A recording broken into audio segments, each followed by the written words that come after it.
Howdy folks. First of all, let me make sure my stream is up and running. If you're here at the beginning of the stream, make sure and say hello in chat. And what we're going to be working on today, one second, let me kill Steam so I don't get notifications here, is a kind of a customer request here where I have these armored holster designs. That's actually the pocket version.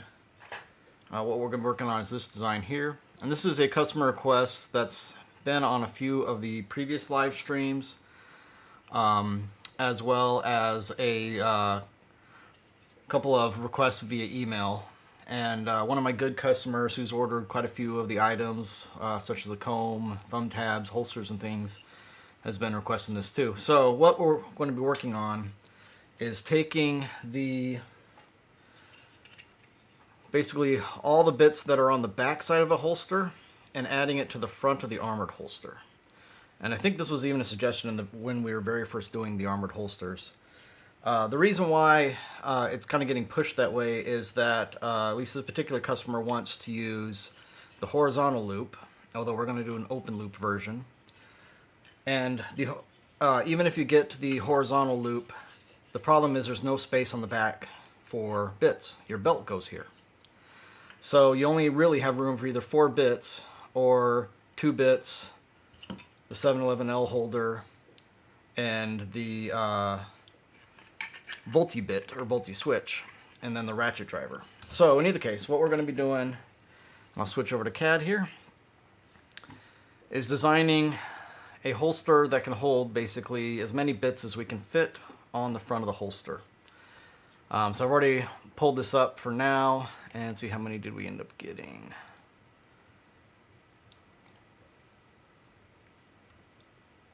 I'll have to count. I'll just click on them here and count them. So yeah, 12 bits on the front, which is pretty good. I think that's actually, it's a little less than what we get on the back, but you still need room here to eject the tool, and then you still need a little bit of room here at the top so that you got something easy to put into the tool. Alright, with that said, let me catch up on chat a bit and also tweak this so that it's not quite so aliased. Usually I'm running at a much higher resolution, bumped it down so that you guys, oh, it is actually got aliasing turned on, so that you guys can actually see some of the things that I'm working on. Studley Stool Chest, I think you've been on every chat, welcome. Matthew Strunk, hello. Hydra Shock, hello there. Studley Stool Chest, did you grab the new 711L? If you're talking about the version with the keyhole, the only difference is that it has the keyhole function at the bottom. Now 711L actually emailed me last week and are going to be sending me some stuff. I don't know when I can talk about it. It's going to show up on Amazon for pre-order soon, and so they got some new developments coming that are kind of exciting. Mike Half Moon, you've been on pretty much every stream too. Also, absolutely love my orange holster for the Arc and the Surge. Thank you. All right, so let's switch back to Solid Edge.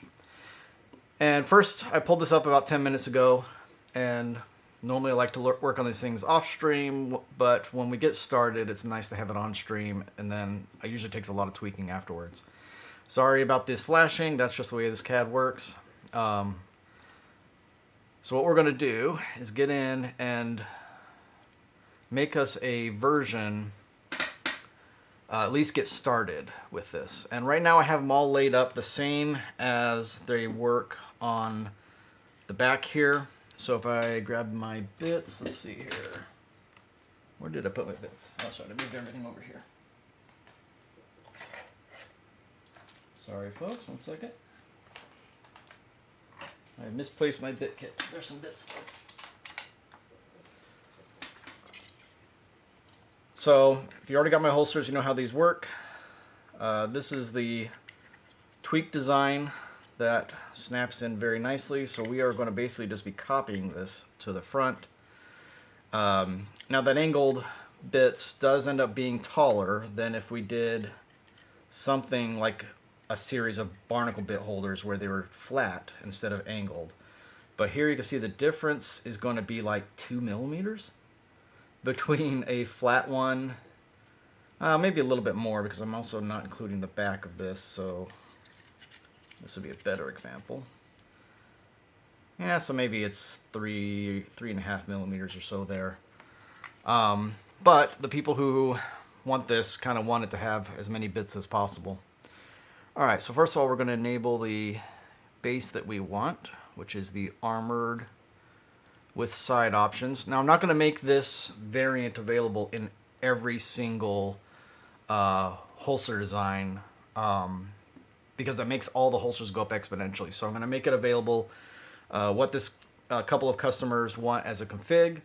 And what I'll maybe do is if you want this configuration in some other version, you can message me and I can just generate that as needed. All right, so we're going to make this our active body. We're going to hide, let's see here, we want the horizontal belt. Actually, we're going to pull in a different horizontal belt, so we will hide everything except for the 16 bits because we're going to copy that from the back side. Alright, so we'll hide all that. Slim, side options, armored, slim. And I'm not going to offer this in the pocket clip compatible because there's just simply no room for that pocket clip, so it's going to be the armored only. Alright, look on chat a little bit here. EDC Gear and Survival, love my holster for the ARC, it's great, thank you. Alright, and Studley's Tool Chest, nice, still nice to grab one. Alright. So what we're going to start with is just straight up copying, because all this geometry is useful. Basically what I call the spine bit holder from the back to the front. And now I can hide the original one.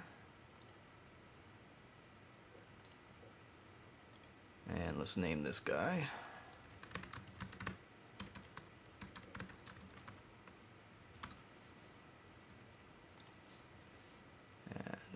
That. And what we'll do is bring it up so that the base is basically right where the top edge of this, because we still need to maintain a certain amount of thickness.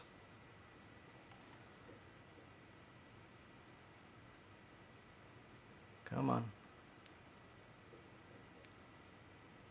It's running a little slow, but it's also moving a lot of geometry. Then we'll drag that over.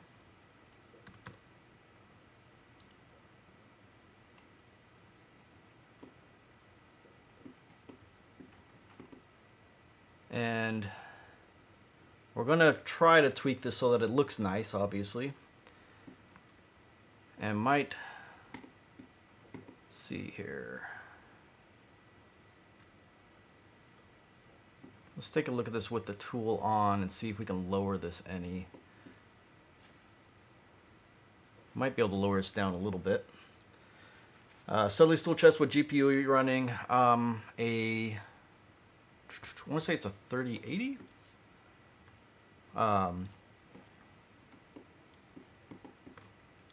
So I think it's a 3080 RTX. It's a good gaming one. This Solid Edge doesn't require a. At work, I am running like a NVIDIA Quattro card. However, it doesn't actually require it. It's running in almost like a video game where it does level of detail. That's why you see some tessellation and things going on. I think we're going to lower this down a little bit. Trying to figure out if we want to how integrated we want to get it, but I'm thinking since this is already going to add protrusions to this, we're going to move this down 1 millimeter, still providing enough space so that when you dock the tool, that's not too tight. And then we'll integrate it from there. All right, let's switch to editing just the front spines. And we're just going to go ahead and chop off the spines where roughly Might have to move it a hair.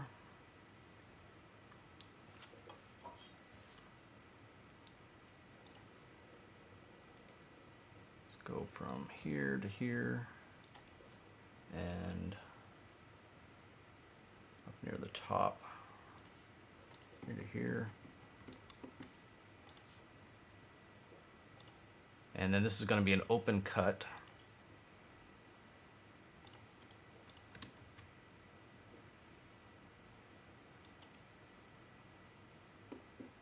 And then we'll tweak a little bit the position of this such that that arc at the bottom stays. Does Quattro really have that much improvement? I've seen they're pretty underwhelming sometimes. It's more guaranteed performance, like certified as far as this card will run this, the drivers will work. You don't want the same headaches you get with video games when you're doing CAD. That's really all it is as far as I can tell. Because actually the performance, like the Quattro I have at work is an RTX Quattro. It doesn't, it's probably even a hair slower than this card might be. But also at work I'm running like 5K monitors, so. This monitor here is a little less than 4K normally, but like I said, I turned it down so that you guys can actually see on the stream, because I've noticed on the previous streams, you can hardly see what I'm doing as far as like options and things like that that are in the CAD software. Alright, what we're going to do is take our front armored version, we're going to make a whole new version of this. So just copy that up 50 millimeters and then I'll copy it back down to put it back in the same place. And we'll take our existing one and move that off to construction.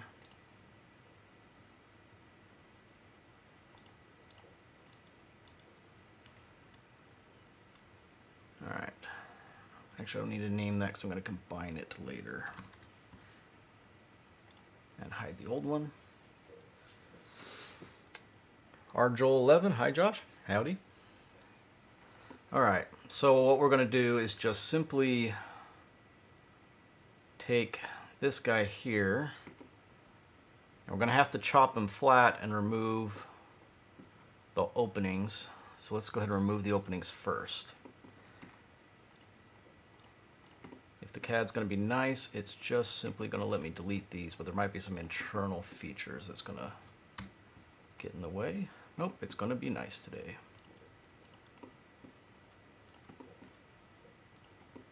So as the little watermark in the corner says, this CAD software is solid edge. You'll have to fight me tooth and nail to ever get me to stop using it. It's incredibly awesome CAD software. Alright, that works. So I can either make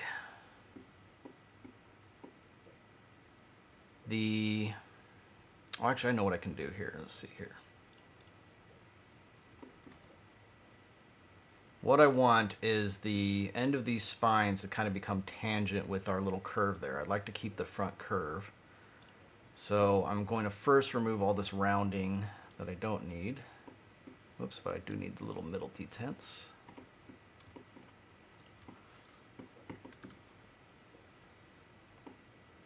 And grab back this. And actually what we could do is, let me think here. So I can either make it, I'll do a little pointer here. I can either make this line, oh come on, don't turn on that. Right here, perfectly tangent, like it terminates there. But I'm going to have to cut flats across. So I'm just trying to think of the next steps that I want to do with this. So what I think we'll do is switch back to this design body, and we will just simply cut out the entire rectangle.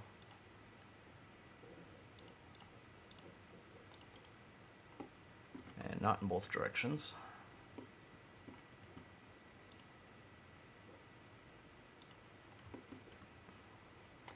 Alright, second, it's calculating something. There we go.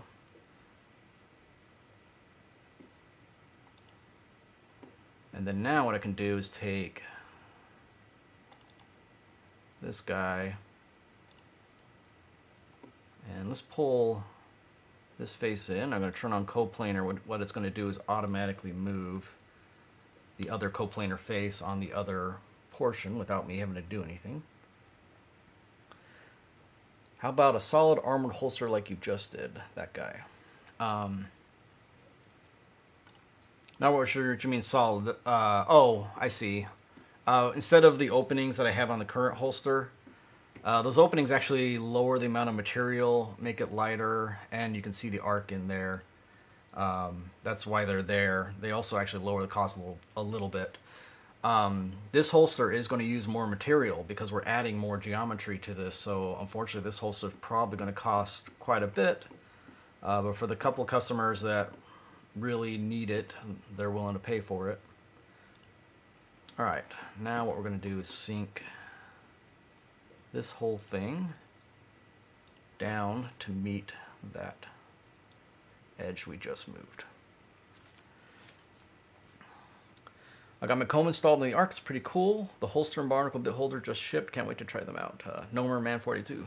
Yep, cool, thank you. While that calculates, for anybody who hasn't seen either the previous live stream, the comb for the Leatherman arc is my newest product. And what's really cool is that you can just simply remove the can opener and keep the saw. And they both fit here just perfectly with a tiny, tiny bit of tolerance, just enough that it closes and opens just fine. I'm also including one of my brand stickers, a 1:1 scale sticker of the Leatherman arc with those. Alright, this is taking a second to calculate, probably because I left the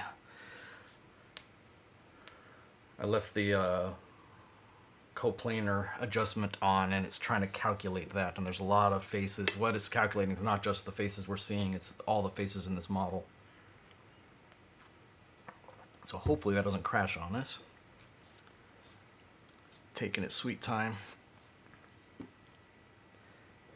And then, let's see, any other developments. I'm still working on the Virtualnox Swiss card.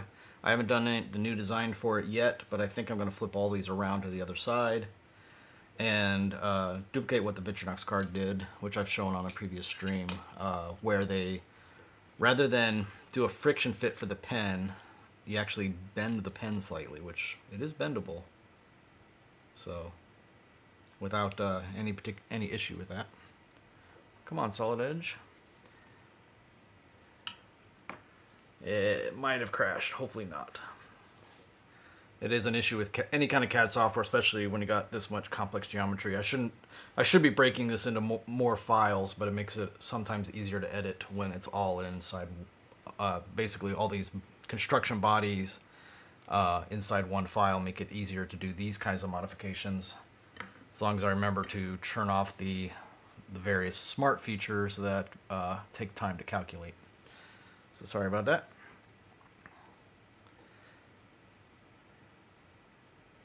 Steadily Soul Chest looks like I do not have enough material and I'll need to chamfer it heavily. Not sure what you're talking about with that. If you're talking about the bit holder or the comb or something. Come on. Of course, I'm getting less CPU power less CPU power because of all the stream running. This isn't normally this slow to even if it has a hiccup. If you make the bottom of the hole a little smaller than the shaft, it holds well in my experience.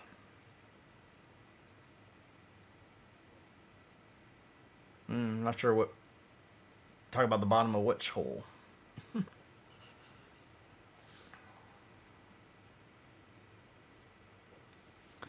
Alright, 1 second. Come on, CAD. I may have to kill this and start over. So, let's go ahead and do that. Won't take too long now that I know what I'm doing.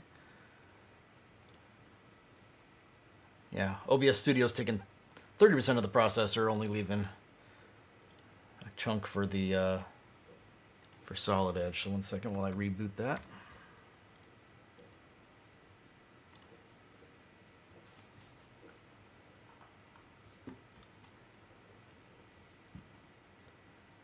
Oh, you're talking about the pen, sorry. Tip of the pen is larger so that you can use it as friction feature. The tip of the pen is a tiny bit, I don't know. I don't know if I believe it's a tiny bit larger. It is separate. Let's get in here with some calipers.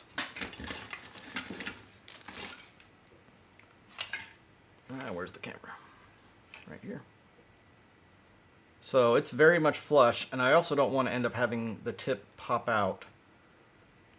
So let's go to, I'm sure this is metric. Zoom out a hair. And then let me make sure Solid Edge is doing something in the background, like opening the file we're editing. Okay. 2.35 at the tip. 2.31. I mean, that's a tiny difference. And I did have on my earlier designs, you can't see it in the design. Let me see if I can pull one up. Where's one here? My earlier designs, which didn't have the kind of cutaways at the top, you put this in here and then there was a detent kind of at the base, and the problem was that detent is so small because this pen is so small, all your tolerances get smaller. I mean, it wasn't working. You could shake the pen out. Of course, it's not going to do it on camera. But there we go. So it didn't take much. So it had a little tiny detent at the very end, but as soon as it got it loose, it was loose. So I think coming up with the same mechanism they use, which is to actually bend the pen so it has a small arc. So if I take a straight edge, if I get that butted up against that, you can kind of see that the pen is bent. It's kind of in an overall arc. And if I can do that with a hidden channel inside, and that would end up working out. All right, jump back to Solid Edge here. Hey Adam, by the way, this is basically the holster for Adam, so Adam's opinions will matter here. He's the one who's kind of been pushing a couple of things and very communicative on what he wants. Imagine Victorinox add-on would not be compatible with the new holster design for the same reasons you can't use the arc clip. Yes, that would be true. I don't even know if I'd actually even carry the Victorinox add-on. It's going to be kind of dependent. If your daily use of your tools include more pens and tweezers and things, depending on your job, that might be worth it. I've thought about trying to add those features directly into the holster, but because it's so finicky on the tolerances, there'd be an issue where the holster might be perfectly fine, but then the Victorinox side doesn't work. And so I haven't trusted doing that yet. All right, let's see if I can go through the steps I've already done real quick. I'll do a little less explanation and a little more just working it. I know my FDM printer, I've had issues with small differences. Yeah, I mean, I've already talked about in the previous stream, the Chinese holsters, some of them are too loose, some of them are too tight, and they're all the exact same geometry. 0.2, 0.3 millimeters makes a difference when everything is supposed to be a snap fit.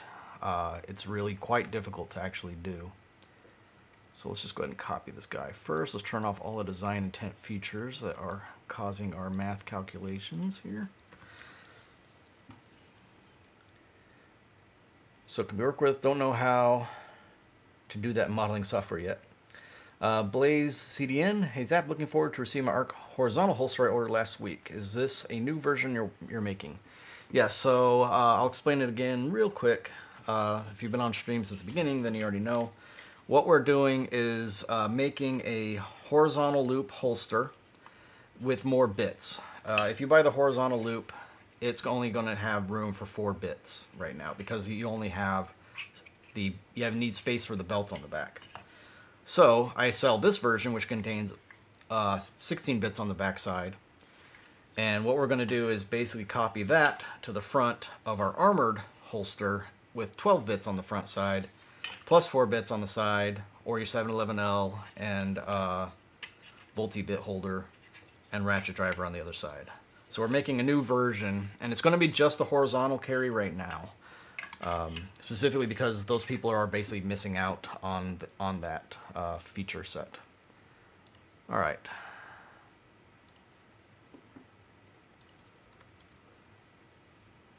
Copy that, and we're going to copy the backside bits.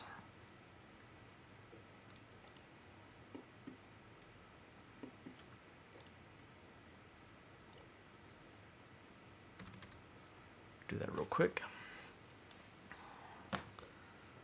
Come on.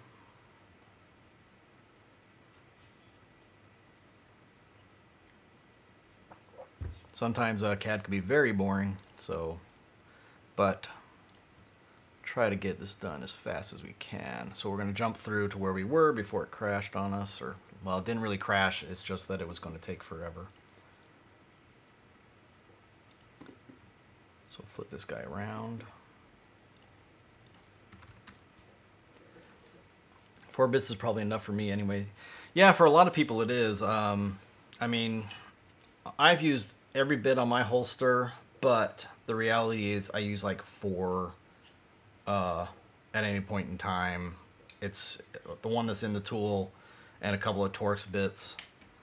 The other ones come in handy occasionally, but quite often it's also when that occasion arises, I could just have easily gotten it out of a tool case. I just happen to have it on my person. All right, what we're going to do is cut this again. Oh, we needed to remove the cutouts from this body first.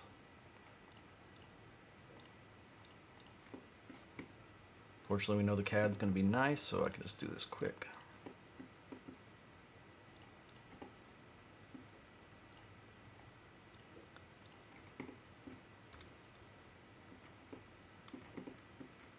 And reason we're only doing the horizontal carry for this right now is it's one that so far 3 customers have requested, but also at the same time it's the I'm not going to be providing this in every single variant because right now there's 68 variants, and so I can't make that number go up exponentially every time I want to do a holster. Whoops, I need to cut here instead. And here, I think.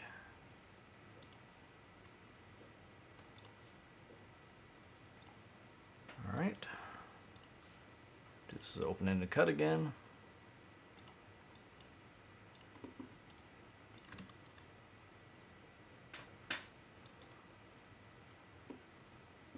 All right, and then we'll move this up. And the way I do this project and this holster is like just moving things to where they're needed. I don't have to worry about anything being on any exact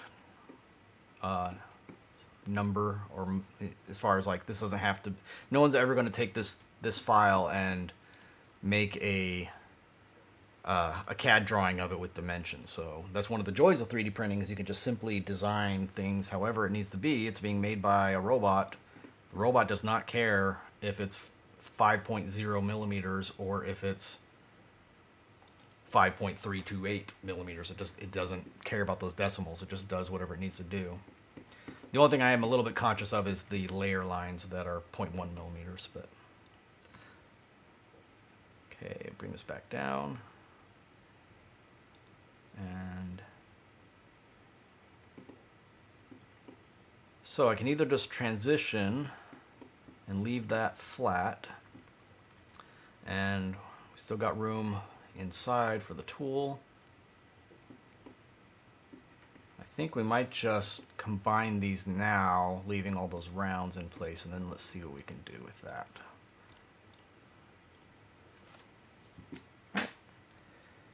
So these tool chests, do you find the ratchet driver option is selling well right now? My 711L items have not sold, all while the Leatherman ratchet has had consistent sales. Yeah, 711L is a little more specialized. I mean, there's many people who have said, oh, I don't, you know, if you have the ratchet driver, then the Leatherman ratchet driver I use more than 711L. 711L, I actually don't use it with the Leatherman as much as I just use it as a very short bit driver. So I can just pop a bit out, pop it in and see if I get it oriented correctly. So I can just use that as a very small, shorty bit driver that I just happen to be carrying. Like I said, 711L is coming up with a couple new things soon that will maybe change some people's minds. We'll see. All right. First of all, let's save in case we get another nice crash and don't lose all this work we just did.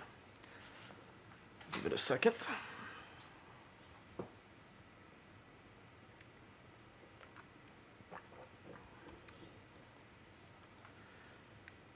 All right. So there's a couple ways I can merge this. First, I can just start and just bring it forward, which is what will look the best. Of course, we don't want it to go into that area.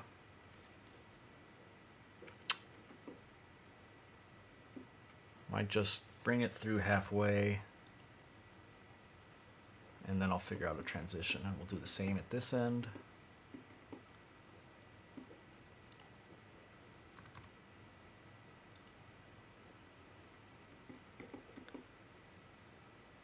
So that'll work to hold the flat bits, and all we may need to do is just add a nice small chamfer here.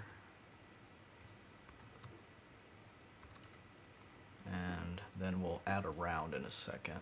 Actually, let's add a round, because then we can transition that a little easier. The reality is this little teeny tiny geometry you basically won't even see in the 3D print anyways, but it'll still kind of smooth things out a little bit. Looks like I got a little lip. I do have a little lip right here I need to get rid of.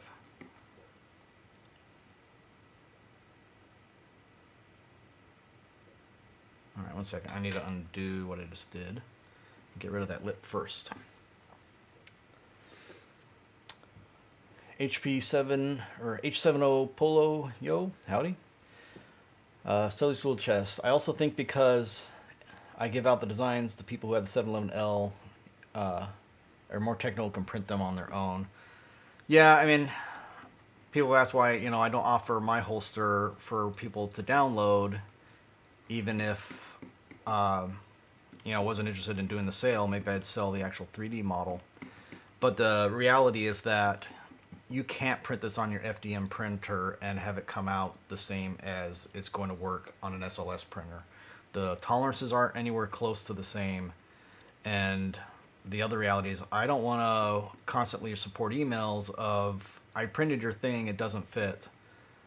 And what do I got to do? And all I can tell them to do is calibrate your 3D printer till it's absolutely perfect to within 0.3 millimeters. And that's not going to happen for everybody, obviously.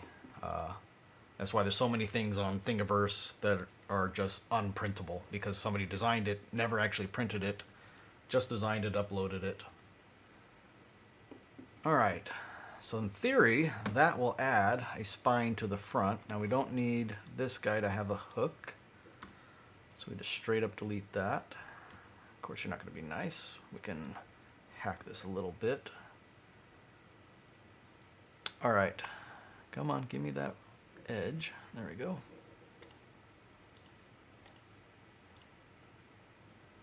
Come on. There it goes. It's definitely going slower than I normally am used to, but I believe that's the stream running. You know, amazing that anything can even, you know, record two or camera, the screen. It's actually technically running two cameras all at the same time while running CAD. CAD on its own can be intensive anyways. Alright, and then what did we round this to? 1 millimeter, so we will round the rest of that to 1 millimeter. Nope, not gonna be nice. See if we can delete this geometry. That might be even worse. Let's see here.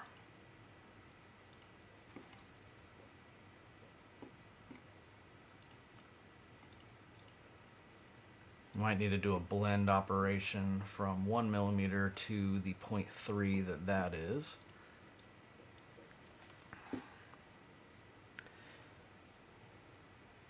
This item is designed for is just not designed for FDM. Yeah. Now I did do my very first early prototypes on an FDM printer, and all that really told me was I couldn't really do it on an FDM printer.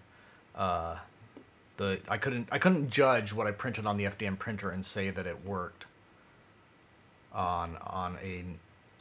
would work when I get it from Shapeways, and so that there was a lot of expense. Now that we have a Form 3, Fuse 1 at work, that Fuse 1 does allow me to get very close, and then I do my final prototypes with Shapeways.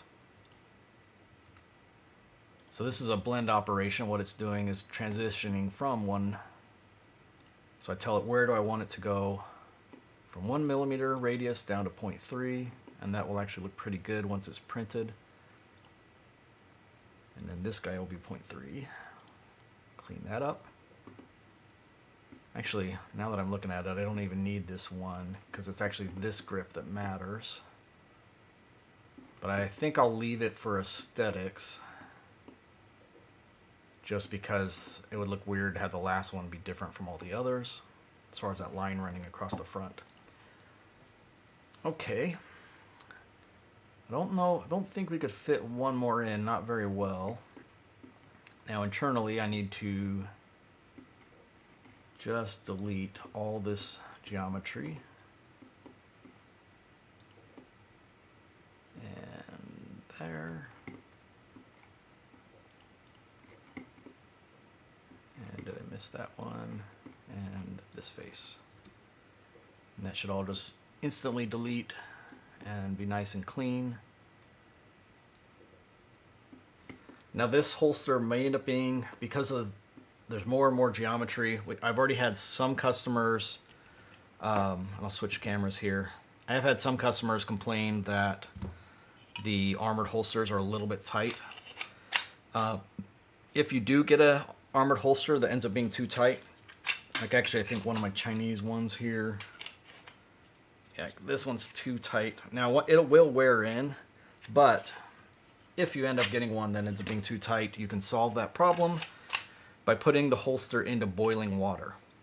That will soften up the nylon, and then you can dock your tool while it's still warm and get a perfect fit. Very similar to how you would treat a Kydex holster on a gun or something, where you're softening that plastic and then getting it perfectly form-fit around. That also works the other way. If you end up with a holster too loose, you can put in boiling water and then either wrap it in rubber bands or just hold it with oven mitts or something, protect yourself from the heat while it cools, and get a tighter fit if you need to. Because otherwise there's nothing I can do in the 3D print this has already been tweaked over many years, ever since the Free series has come out. Alright, so Adam, since you were on here, is this about what you're looking for? As far as the front, we'll talk about the belt clip in a second.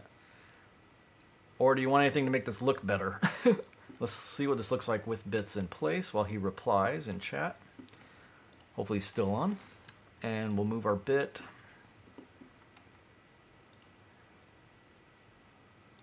Alright, that's right. They're not actually at I thought they're at a 60-degree angle. They're a little different. So what we'll do is use the constraints here to physically get this guy locked into the right place.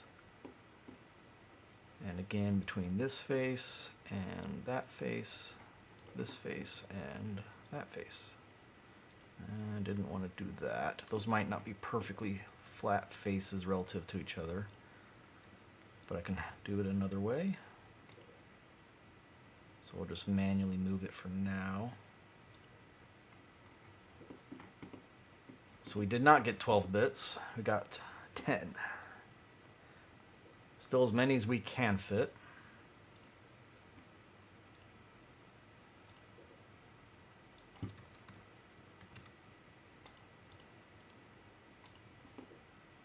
Might be able to fit one more bit at the very top, and it might even look a little better. I think we could definitely fit one more bit at the top. Let's see here, maybe even two. Let's look at this with 11. Definitely can fit one more. 12. starts getting where it's eating into that curve and it's not going to work so well. So let's go with 11 bits. And I might even shift this down just a hair. All right, let's save before I go in and start doing that edits. Yeah, I want to buy Fuse One. I've debated and gone in. So the Fuse One is a $10,000 3D printer. The reality is it's about $35,000 once you get the whole system together. Actually, now another $10,000 more than that if you want to get the blast cabinet, which isn't quite out yet. They've announced it, and I think it's maybe available for pre-order. That blast cabinet allows automated processing. The problem that I've found is that, like, it's really good at automated processing of stuff that has external features, but anything has internal features. It might work well on something like this holster, but at the same time, there's still going to be lots of manual processing, and the depowdering, cleaning, bead blasting. So at work production parts, we depowder them, meaning remove most of the powder. You recover the powder for reuse, and then have to go through and bead blast them, and that actually is removing the last bit of powder. And then you end up with glass powder all over it from the bead blasting, which provides a nicer finish, but then we actually wash them and then air dry them, like blast dry them. And the blast is supposed to automate some of that, including washing, but that's another feature they're going to add on later. So it gets expensive really quick. Now that said, it is still the absolute most economical SLS system, and is absolutely incredible as far as the stuff we use it for at work. Hundreds of actual functional, live in the real world parts. When I'm saying hundreds, not hundreds of parts produced, hundreds of different designs, and the ability to sit there and go, oh, the 3D printer can solve that problem with some weird bracket, some jig needed to do a drilling or something like that. All right, the CAD is being, I was hoping I could move this down by 0.5 millimeter. Let's see if it'll be nice. It's not wanting to. It's too much, probably too much geometry to calculate, plus all the rounds. I'd have to redo it, but let's go ahead. And I should have done this before I combined them to see if we could add one more. We'll have to hack it a little bit. All right, I'm gonna catch up a little bit on chat here. Okay, so 45, I thought it was 20K. Yeah, no, it's more that the printer itself is like 15 or 20K. Then you actually buy the chambers separately, and then you buy the sift, which is what recovers the powder. They have this economical system where it's just a bunch of buckets, and I'm sure they're offering that for the people who get sticker shock due to the 35 to 45K, but that means you're trading labor. So how much do you want to pay yourself or pay somebody else to process all that media? And labor can be a very high cost, especially if you're in an operation that is not high quantity.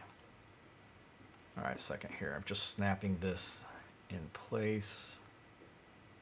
I'm gonna cut away some, and I'll rebuild it afterward as I need. This is the easiest way for me to add this. What is your existing geometry? You're stuck to something over here. So there's this little X, and it means that something's connected to something. A constraint. I don't need that constraint. I'm trying to replace that constraint with sticking it to this line.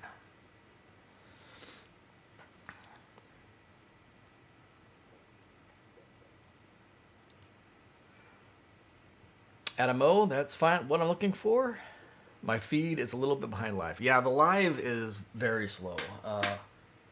Heck, I'd have to put up a watch, and let's see here.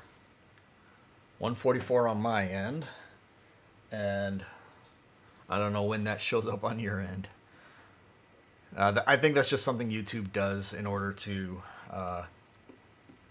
process the information or something. I don't know. Don't need you to stick to things that aren't in there. Okay, second. Straighten this line out.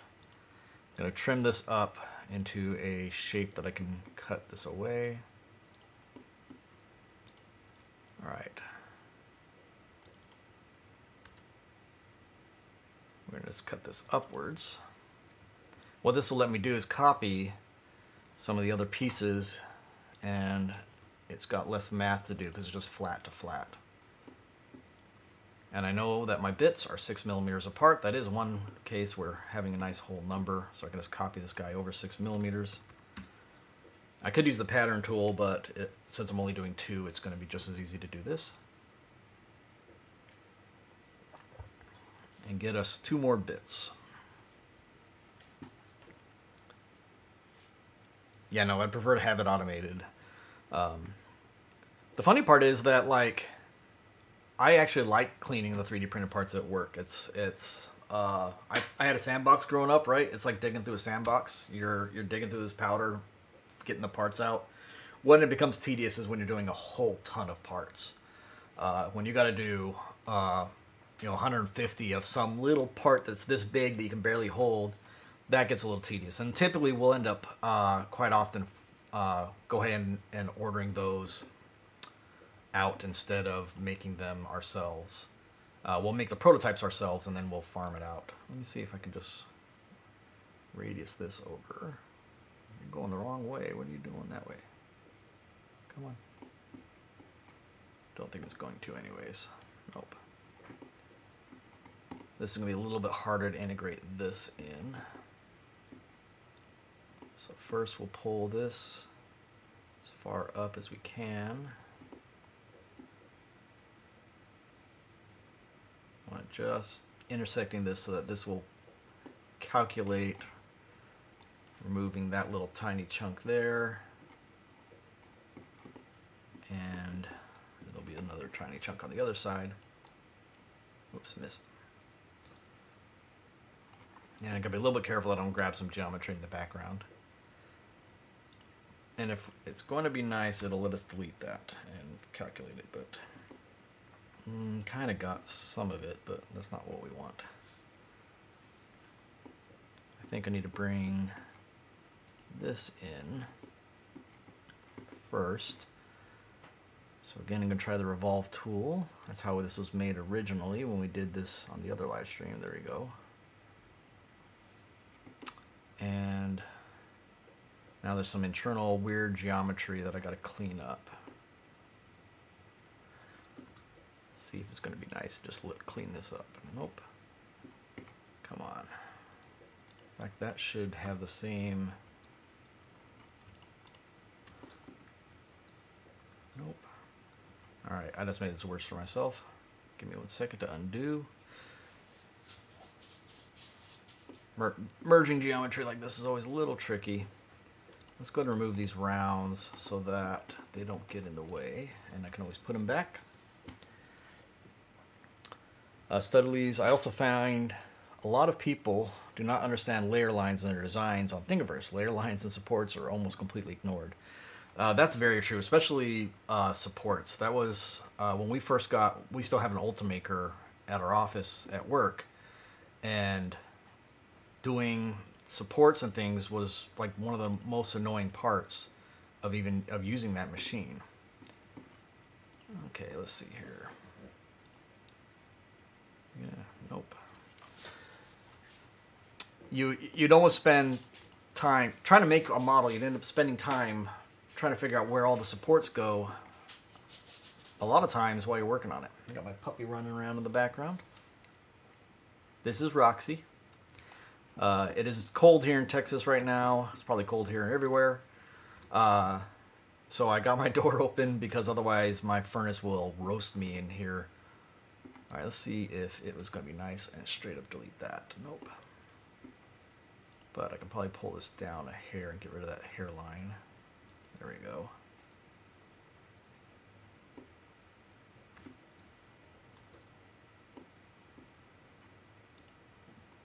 Now let's see if I can pull this in. Come on. Revolve it. Sorry, this is a little tedious as far as trying to stitch geometry.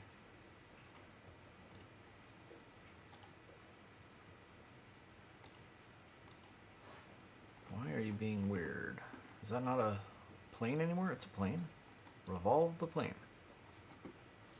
Come on, around that axis. Okay, that's what I want you to do.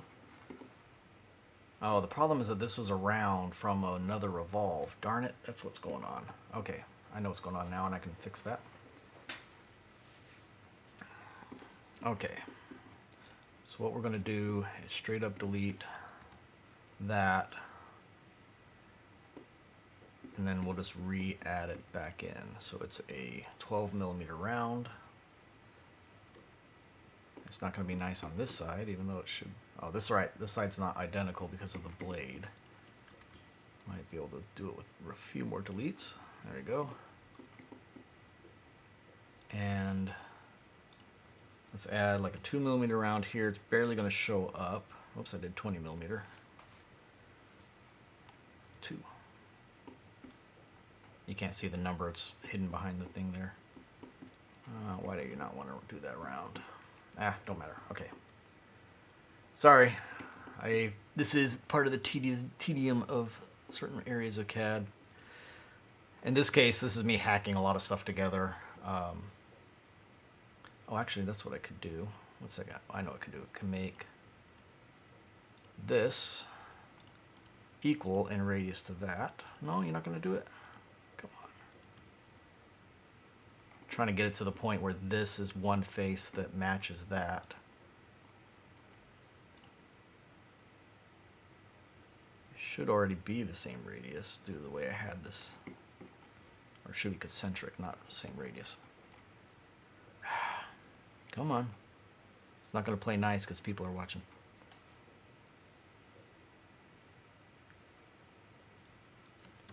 Let's just try going down 1.5. At least get it below this surface. And then I might be able to delete it. Nope.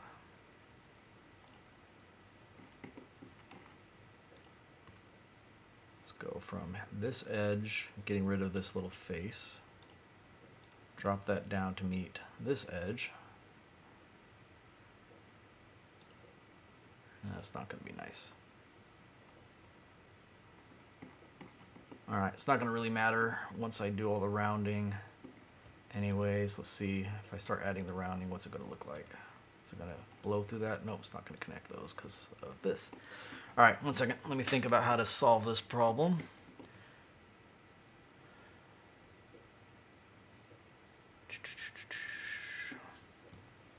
What I can do is just add a plane here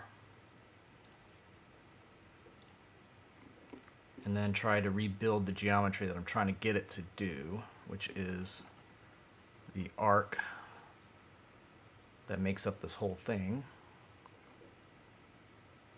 The kind of the curve that's at the front of the faceplate here.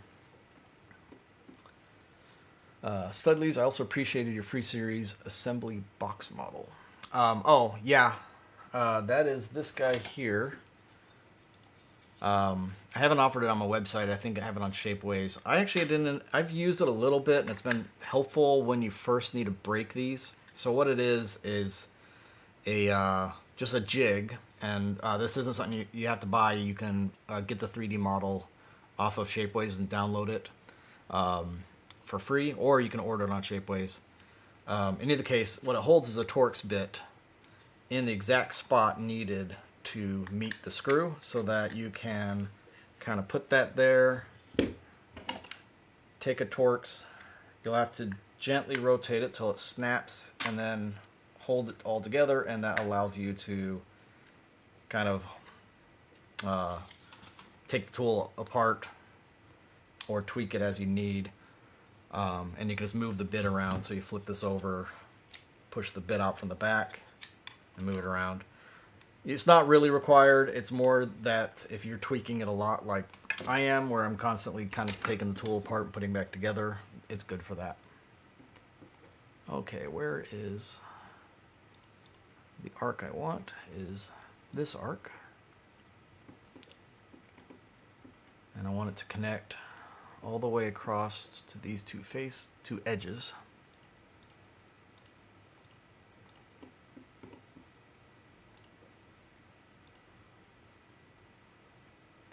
rebuild it from here. Come on. 0 degrees, please. Oh, it's doing a tangent. I don't want you to go from the tangent.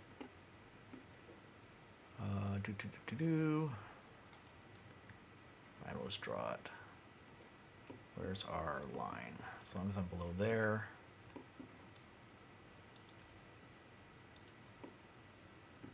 Too high. Move that down 0.5 millimeter. There we go. I'm sorry, I'm not explaining well what I'm doing, but it's more a matter of I can do it faster than I can explain it. But what I'm trying to do is rebuild a flat arc here that will stitch these two surfaces together better from one side to the other, and then the system might be able to calculate the rest of that out. So we're going to re-add this geometry similar to what we did on the other side. It's weird that it's not connecting it. See, this is one connected arc, like the front is connected. So here it should be able to delete, and it's kind of being weird that it's leaving a little hairline edge when it shouldn't be. In fact, no, it says there's no hairline edge there.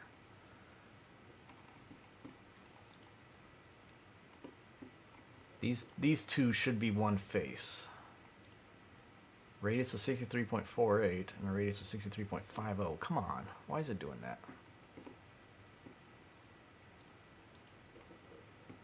Let's try deleting the whole thing so it'll connect into one.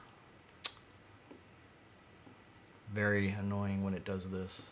There's some little tiny hairline feature or something that's kicking in. I wonder is this just too high? If I pull that down a fraction, will that merge that?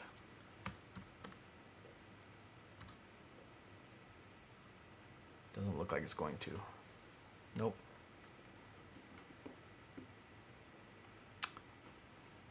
Reality is this really won't show up in the 3D print. It's just me trying to clean everything up so that this looks good in CAD. But it is that this has got a flat and then this is on a different. So let's see, let's try one more thing. U concentric with that. Okay, it did do that. And now U equal to that should, hey, that merged that. So I use a constraint system to tell it that, you know, these two faces have to be concentric, these two faces have to be equalized. And then they must be the same face if they're concentric and on the same plane. It's not going to do it on the other side though. Let's try equal without concentric.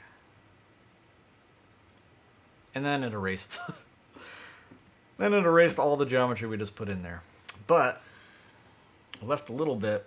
I might just be able to drag one of these over. So let's try that before I go do a bunch of undos. Let's go ahead and remove the round so it doesn't have to recalculate those. All right. Let me catch up and chat a little bit. Nowhere Man, where can I get that jig? So let me pull up on another browser here. Shapeways. So if you go to Shapeways and go to the marketplace, I probably should put a link on my website for that thing. But in either case, Zap Wizard. And it'll be, if you just go to Zap Wizard's Designs, it'll be under Tools, I think. And where do I have it buried? It's probably way here at the bottom. Assembly Jig for Free Series. And then you can either order it, and it's expensive because it's a big part, big beefy part. But right here is Download Product. So let me go ahead and dump this into chat. And so you can hit Download Product and it'll give you the STL file. So that's something that Shapeways offers, where you can offer to sell it or you can offer to download. It's not obvious right there. I think I posted it somewhere else at one point on Reddit or something like that. All right. Be nice, 6 millimeters. I catch up on chat. I guess it helps to hit enter when I send out the link. Nope, there we go.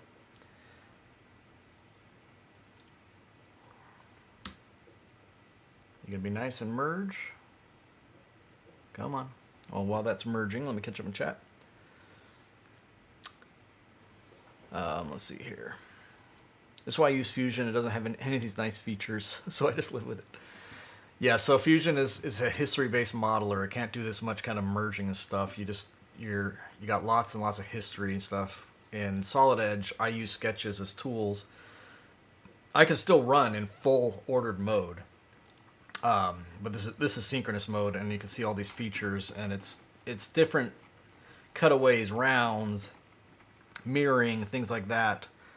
But at the same time, this is the geometry, and there's no history of I deleted this and now I lost all the connections and context to some other file. Like, I think I'm going to delete this little chunk, and I should. No, it deleted some of it, but not all of it. Let's delete this rounding. Sometimes I got to do it in steps, just because it's too much. It's too much complex geometry where it'll fail if it can't figure out how to do one step over another. So let's try deleting those. I want to get rid of this little hairline that's going to cause an issue when we go to do the rounding. So we'll just pull this down until it meets this point. I'm about 4 minutes behind, but I have to hop off. All right, thanks, Adam. You can finish the stream later. Sucks because I'd like to see it all get designed. I love watching the whole thing, or I'll watch the whole thing later. Thanks, Joshua. Yep, thanks, Adam. KT and Jacob, I helped inspire this idea. It's great to see the next step, but unfortunately, I only have the G5 and don't need both tools. So you might have been one of the ones who asked about this in relation to another tool, maybe. Okay, it's getting its own text in the way here. There we go. See, so what that did is I just split that up into two faces, and now I might delete them. Nope. But I think that's enough that I can work with that. So add a 1mm round here, matching that. 1mm round here. Oh, that added some hairline triangles I don't want. So we'll undo that. Let's see if we can do our 12mm round that we had here. Nope, not yet. First of all, just to make this easy. Oh, that's a full blend. That's why that's not being nice. I know, so CAD software looks like it's just absolutely telling me no over and over. Try to figure out the best way to merge this together.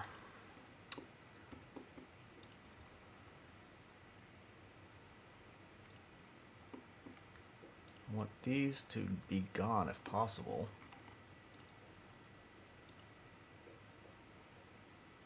It doesn't seem to want to do it. It's either adding on one side or the other. What else can we do? Try rounding this geometry to essentially erase it.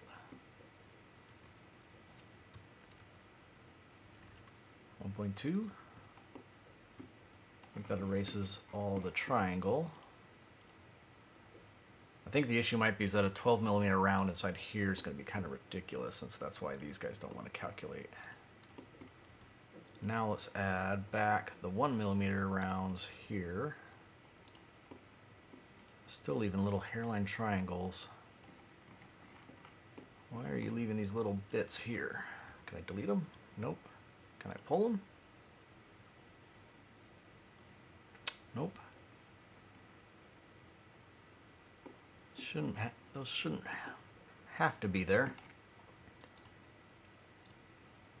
Alright, there we go. If we get a 1mm round in there, that'll erase those. And we just may not end up with as much round here. Oh, it wants to turn the corner. 1 second. Just tell it to not turn the corner. There we go. We can get these back in. So it looks like 12 will be too much, but 10 will work. And I'll fix this little edge looking weird in a minute. Right now I'm trying to get this geometry to work so that this merges nicely all together.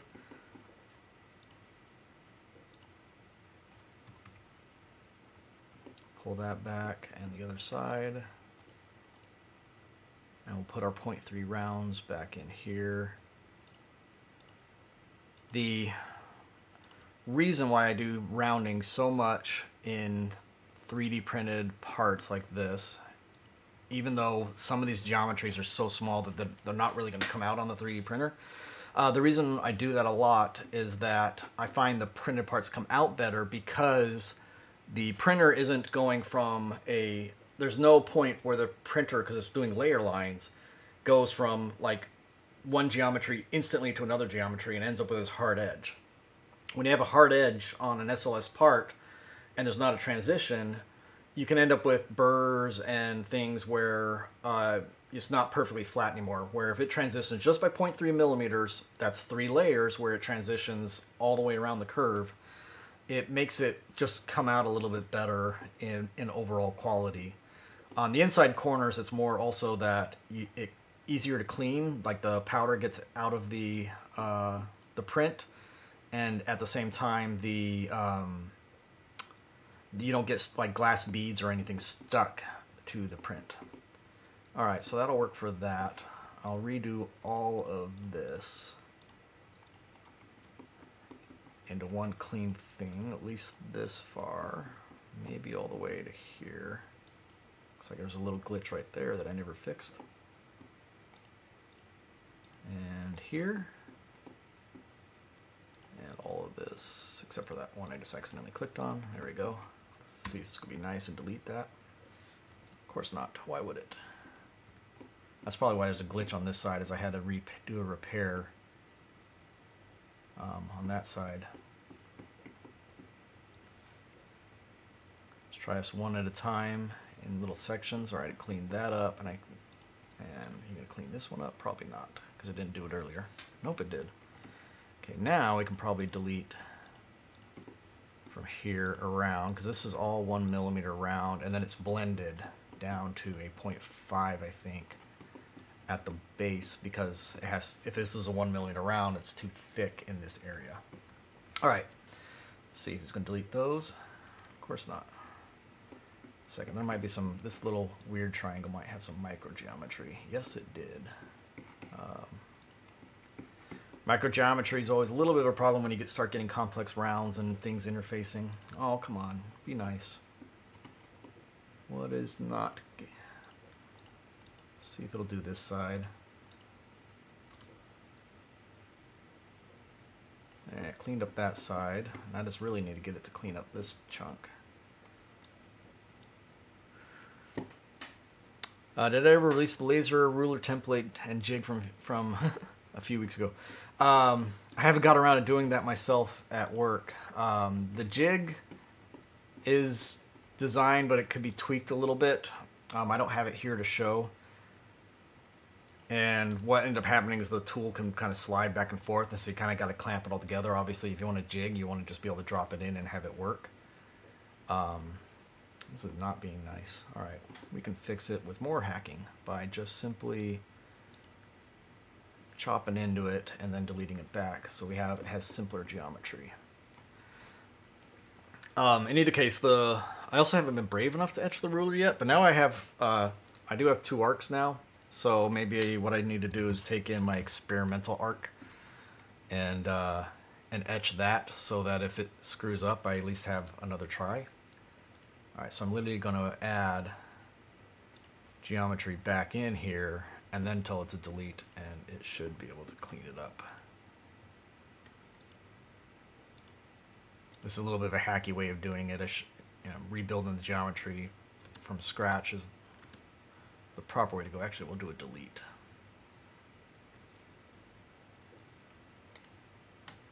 So this is like just doing a little bit of sculpture repair, basically. And there's a little micro face there.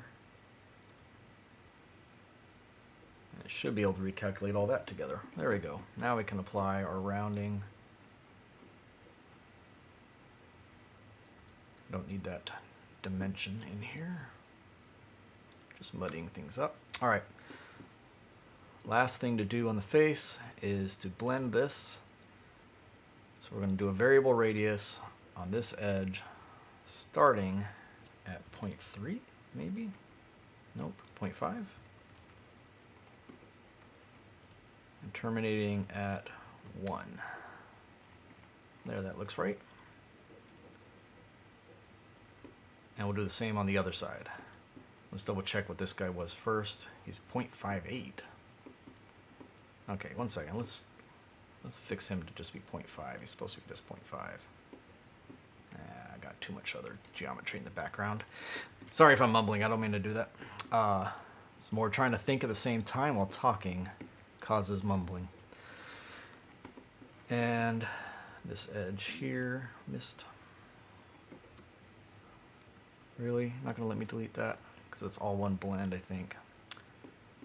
Why is it being so... That one's definitely a blend, because it doesn't have a hard radius. So I should be able to delete all that. You look at this from a different angle, so I can just select it with less stuff in the background. Oh, there's lots of internal geometry, and I really wish that Solid Edge did have the ability to just select the faces that are on the top surface, instead of everything infinitely far behind it. Let's delete that. There's a microface there, and I think I already got the microface there. Man, it's not being nice. All right, well, we'll just leave it. 0.5 to 0.58, you will not see. And I might go back and clean this up off stream here. But I wanted to finish the back of it. So this guy says he wants to be 0.58. And up here, opposite, about right here, we want 1. Got a little funky over here. I could have made it 1 earlier, or actually later. But I think you won't see this type of banding in reality. It will actually look really smooth. In fact, we can pop this into Keyshot a little bit later.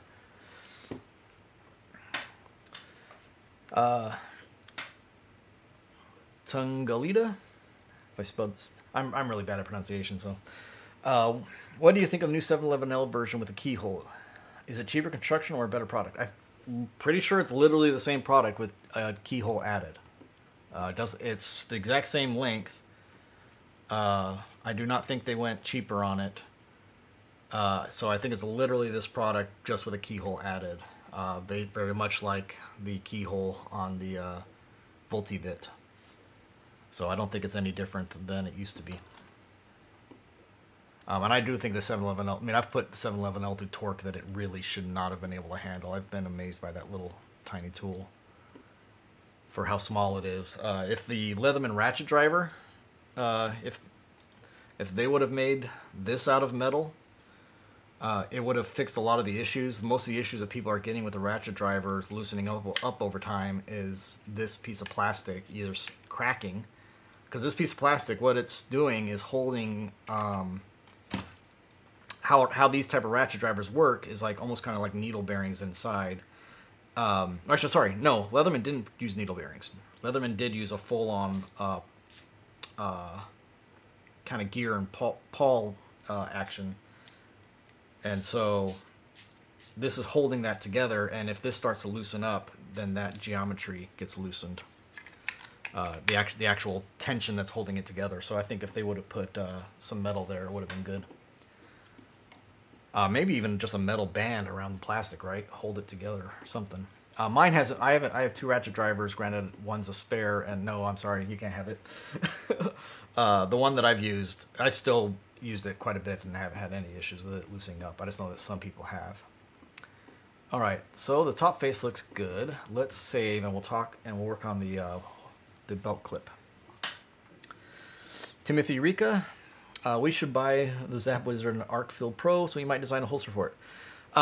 So, because I've done some Olight stuff before, I was in contact with their marketing people, and I did request an Arc Light Pro recently, but it seems like I haven't published videos enough. You know, I'm not a review channel, so the couple of reviews I've done are only on products that I actually like. The Arc Field Pro, and you might not, hopefully you're not the customer I was thinking of. I actually will end up getting one pretty soon and designing a holster for it, specifically for a customer who is using my holsters with horizontal carry because he's in a wheelchair. And the one-handed opening and the one-handed operation with a switch on the ArcField Pro helps enable his life. And so that would be a holster that I definitely would want to make. And now they have it in orange, and orange is kind of my favorite color for different stuff, depending. I use it as an accent color. Okay, let's talk about the belt clip. So when I did the Arc, or the Leatherman Arc series, I only offered this belt clip, which is a closed loop horizontal carry. The reason I only offered one is that this same one works depending on if you're carrying it. So if you imagine you standing in the middle of this and this is on your right, it works. Now, if it's on your left, it still works. Now, Adam O, who was on chat here earlier, specifically wants one with an open loop, and that's a possibility, and I'm going to make it for him. And so this might get offered in left hand, right hand, and open loop. And right now I'm planning on only offering this for the horizontal loop. If there's people who want it for a different version, you'll have to message me, or speak now, or or message me later. You don't have to forever hold your peace. 1 second here. Let me catch up with a little bit of chat here. So Jealous Ratchet Driver should get hands on one, yeah. And I'm hoping 7-Eleven makes one, like just makes a replacement. They could put Leatherman out of selling those if they could make one, because I know that 7-Eleven is overseas and not made in the USA. However, their quality, similar to Olight, has been like they keep their quality up, and I'm fine with brands that still keep their quality and don't cheapen out just because they're overseas. Brian, hey Josh, what about one for the Nightcore EDC 27? So I haven't heard of that flashlight, and like I said, there's too many popular flashlights. The Arc Light is something I've been wanting to try, or the ArcField Pro, I should say. It's been something I've been wanting to try. However, it's also it's actually for a customer here in my hometown, and so I'm going to end up hand delivering it to him, and maybe even doing a short little video if he's willing to. He's got a foundation and everything that goes with that. All right, so what we're going to do is pull in from the free P4. So 3D printing, and my various projects are getting revealed here. Some of them are quite old, and some of them are never going to happen. So trying to remember where my free series is here. I might do this off camera so I'm not showing everything. Okay, where is...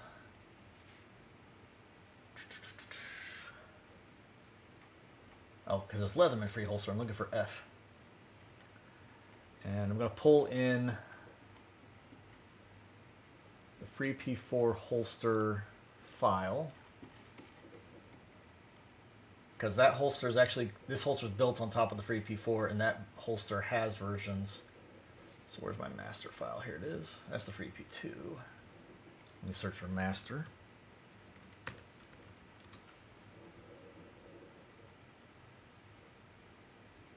Arc holster master file. Where's my free P4 holster master file? Okay. So that's importing, and we'll pull in the pieces we need. Oh, I guess I accidentally did that as an open operation instead of importing, but I can still get there the same way.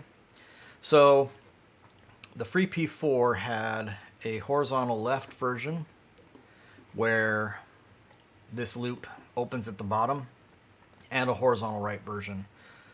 Of course, we only need one of them, and we'll copy it and flip it to the other side. And we're going to beef this up a little bit. The reason I don't like offering the open loops is, and maybe I'll actually demonstrate one live here. So let me see. These are prototypes, so they're not as good a quality as what you get from Shapeways. Actually, I might do it on one of my Chinese ones here. Where do I have an open loop? So this is the open loop I have, and first of all, there's a couple things here you can notice. This one made in China. The layer lines are like at a 45-degree angle, and you can see. I actually didn't notice this till I just put it up on camera. When you see differences between layer lines, where there's like a little hard layer line and stuff like that, that's not there's a reason why I'm not going to be making these in China, at least not in the foreseeable future. But what I did to beef this guy up is add these kind of ribs. So there's recesses and raised ribs, and that hopefully will make it so that this doesn't break on you if you end up, it shouldn't break on you with normal use. You putting this on and off a belt, you can see here it bends quite a bit. The only reason it might end up breaking on you is if you end up catching, like, say, your seatbelt or something and just take all your force, your weight. There's nothing I can do to make this edge really any stronger. It's still fairly strong and going to work, but then a closed loop, what ends up happening in the closed loop is if you catch, now you're actually not just pivoting something, you're actually pulling on the bottom, and it'll just, so it's just stronger in that way. But this particular customer wants the open loop, so we'll go ahead and take that and beef it up. So I'm going to copy him directly from here and bring him into our master file. Looking from the same perspective. Hopefully it'll be nice and paste in nicely. It did. Looks like it's going to.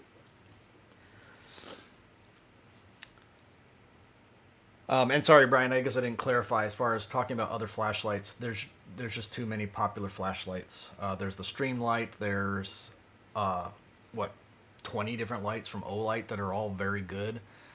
And I can't make one for every single one, especially as an attachment.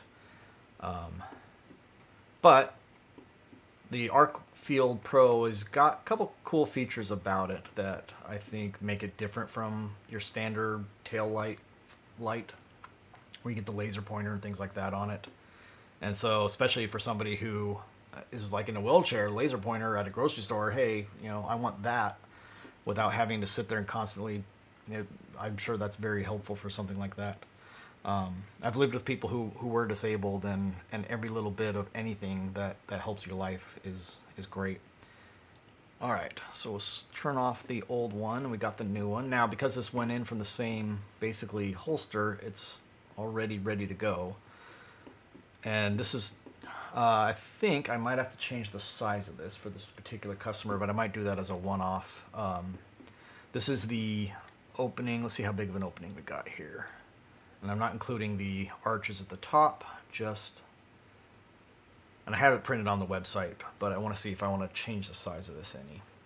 It's 5 by 40, which is the BDU belt size. So this fits most regular leather belts, and it is open clip, so you can still get it past the groove belts and things like that. So I think we'll leave the size for now. I'll have to double check what the customer wanted. I might make his custom. He's willing to pay some extra for that customization. I don't normally do that kind of thing, but this customer has been a good customer. Got a free P4. Can't wait to buy this accessory. Yeah, and by the way, Frank, the Arc holsters all work with the free P4. I would show you that live, but my free P4 is actually modified for left-hand carry, meaning the blade is on the opposite side. And that was specifically because I do offer these holsters in a mirrored version, just the open face right now, and actually maybe the armored, in a version that's mirrored so that you can do left-hand carry. If you want one of those, send me a message. Those are kind of, I just list them as private sales on Shapeways. It's too much effort to go into making all those renderings. It takes almost 2 days to do just all the renderings for the Arc and stuff. Not like going through Photoshop, going through every single step that has to happen. All right, so we're going to take this guy and beef him up a little bit. So you can see I already got the recesses. And so we'll add some, basically, some ribs that will help strengthen it a little bit. That just helps it so that it doesn't end up having one pivot point where when it's opening, I guess I'll show that demonstration here. The idea behind doing this is so that when this is opening, there's a difference in tension between the ribs, the middle, and the recesses, such that you don't end up with what is essentially a fault line running across here. If this was just one flat surface, I don't have one to demonstrate with, but if it was one flat surface, what you'd end up with is a perfectly even tension line at the point where this becomes thicker. And that perfect tension line is going to become a fault line, that's going to become a crack, that's going to snap easier. Where this is much more resistant to snapping because it's actually changing the position of where the tension is in the plastic. Some of it extending over the top and some of it in front. And so if you looked at this in tension, if you could, like you can do with a polarized film kind of thing, you would end up seeing that it's not a straight line. And so that's the reason for it. It's not just for looks or just to beef it up. It's actually going to do something for us. All right, so what we're going to do is add, we can do it here, midpoint here, make them 2 millimeters in size, and what's the distance between these two? We'll make this even. Come on. Give me the center. Man, it really doesn't want to give me the center line between those. Come on. All right, let's hide some geometry just so we can see what we're doing. 8.5. I want to have this, of course, look good, so what I'm going to do is copy this guy. Come on. Move. Copy. 8.5 millimeters. Why are you not? It's because somebody's watching. Move that object. 8.5 millimeters.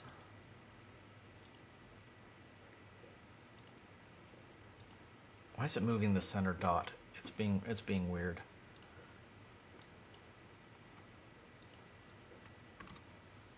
All right, come on.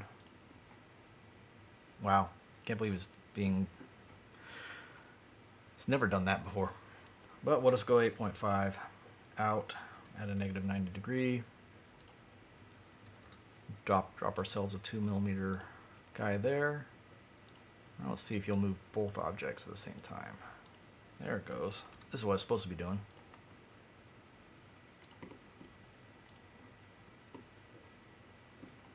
All right, gonna grab that sketch, delete the lines I don't need, and then we're gonna basically bring that all the way around the top edge, so this will kind of merge with the body. So we'll start about here, and looking from the side, we want it to go up and around, but I don't need it to go all the way to the bottom. That just adds material that doesn't do anything for us. All right, and that will be fine. So we'll sweep. Okay, let me get out of that. Okay, we'll sweep that shape and each one of these faces. What? Why can't you not do that? All right, second, let's add it as a new body. It might be some merging operation it doesn't want to do.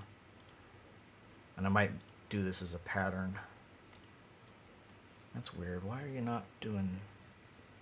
Is it because you don't start in the right place? One second. Let it catch up here. Let me catch up on some chat here then.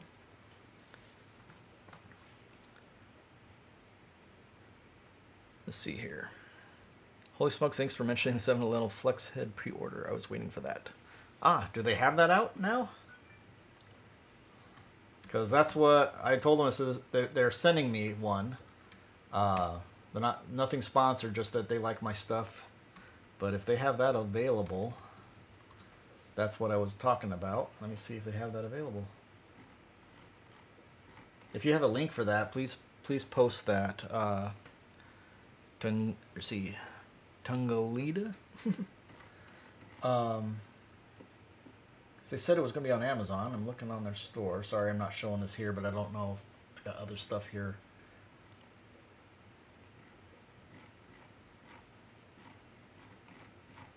The Flex Head is the thing that they were coming out with. Unless they're offering that somewhere else. Hydroshock. Well, looking forward to getting the horizontal carry to replace my vertical one. Thank you. Frank Felix. Will you have this holster on your site for sale? I will once I get some prototype and stuff made, and I get one to the customer that wants it.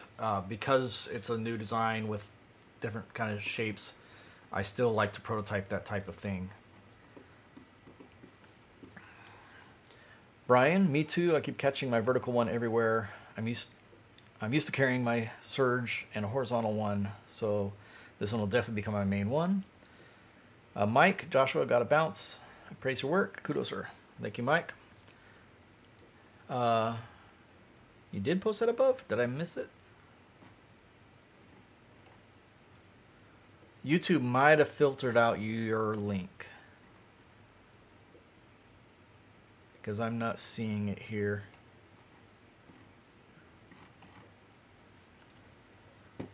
If you could say if that's on Amazon or if we got to go to their website, because even though they're sending me one, I'm going to be buying one. Probably to give to my dad, because he has currently he has my Wave, and I want to get him a Leatherman Free Series. There it goes. Now it's being nice. Actually, what we'll do is just copy that guy. So we'll pattern him in that direction. 8.5 millimeters. 6 times. It's on Amazon already. I'm not seeing it. I'm on their store. New release. Let's see. They put it under new release. Are you in the US or somewhere else? Are you talking about the one with the keyhole? I'm not seeing the flex head. Unless they put it under. No, they got one with the utility loop, one with the keyhole.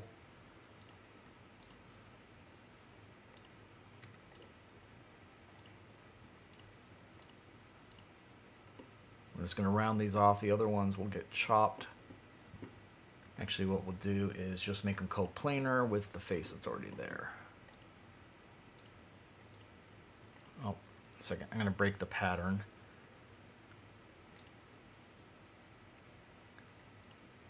Because I can just leave that geometry behind, and that allows me to do more edits without having to worry about the pattern getting in the way. Merge all that together, and then we're going to tweak kind of the way these look a little bit, but also copy this geometry over 8.5 millimeters. Oh, apparently I have it on the inside too. I didn't remember having it on the inside.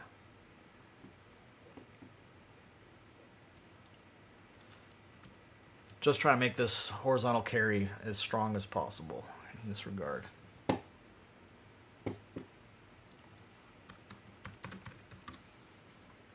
Yep, there it is, 711L Flex.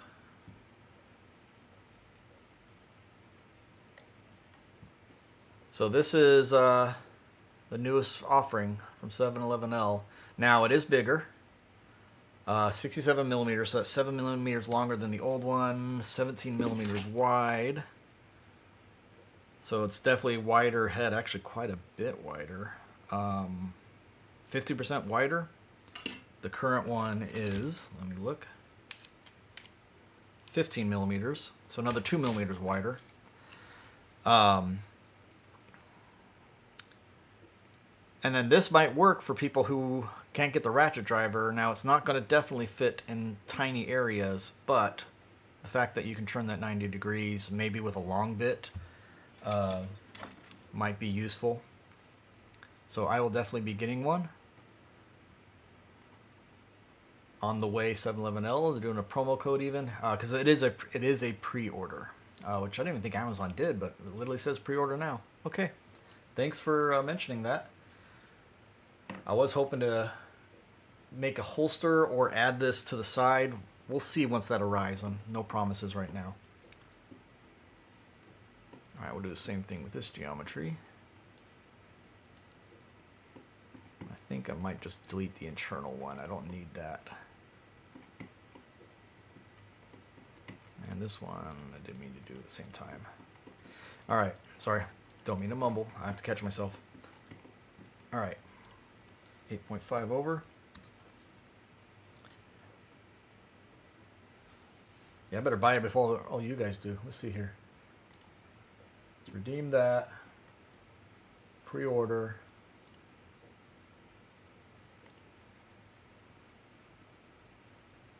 If I get the right Amazon password.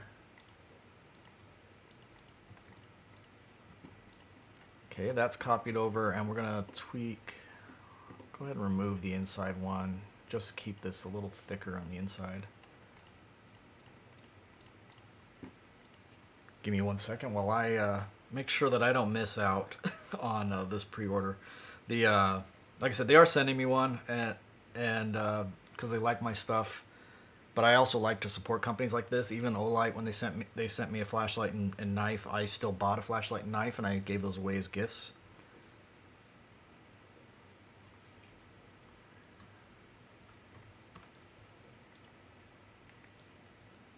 All right, and delete this internal face.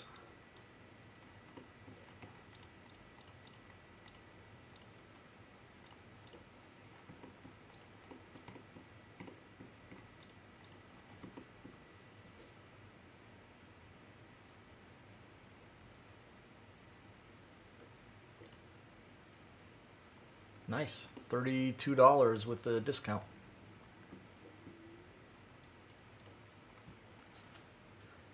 Cool, thank you very much for noticing that was available. Hopefully it'll fit the arc holster. You could jam it in there, but it's probably not going to. Now, let me think. So, let's look at the picture of it. Let me pull it back up here.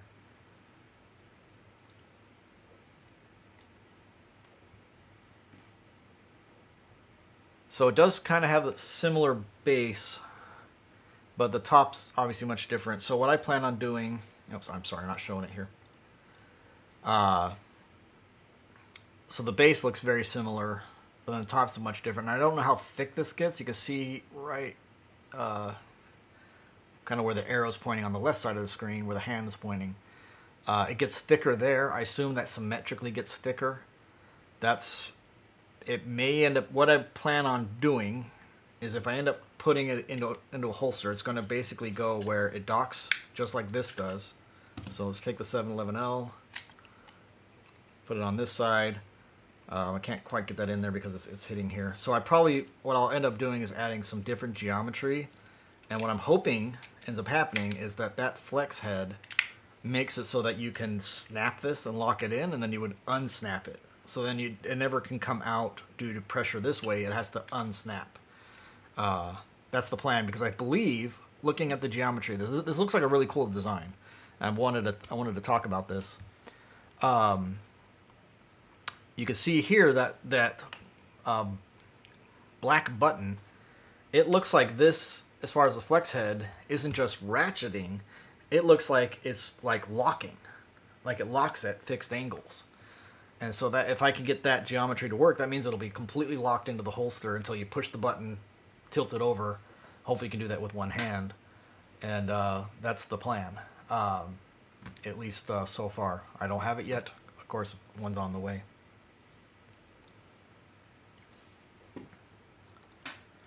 And everybody, at least who got on this chat, is able to get one on pre-order before it gets posted to Reddit and every other EDC listing out there.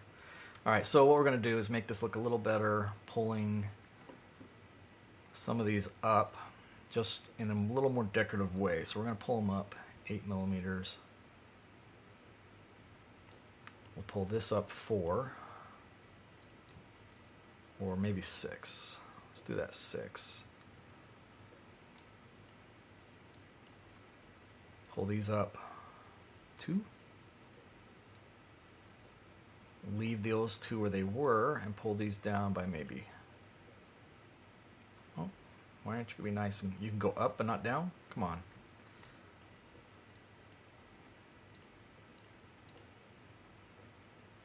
There we go. 4. Just to make a nice cool little flag looking kind of feature there. Chevron. And I think that would work. I could copy some of those to this here. Wonder if that's worth doing. Let's look at it with everything. Go all the way back to the top, turn on our design body.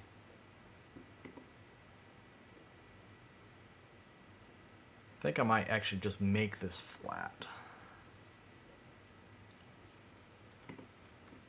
and not have that feature down at the on the other side. Second, don't want to delete. Oh, it may not delete that nicely. Oh, it did. Okay, yay. All right, let's see what that looks like. Now, little tongues down there really just to make sure that when you got a belt in here, you got something that it doesn't start working its way out. And that's part of the reason why this kind of hooks a little bit beyond the edge. So you have to deliberately kind of open it up to take it off. And now this design still can work with the side options. So where's my arc side options?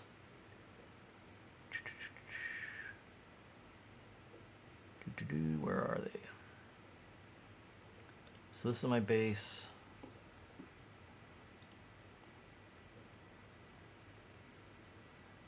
Somebody else is going to find this before I can.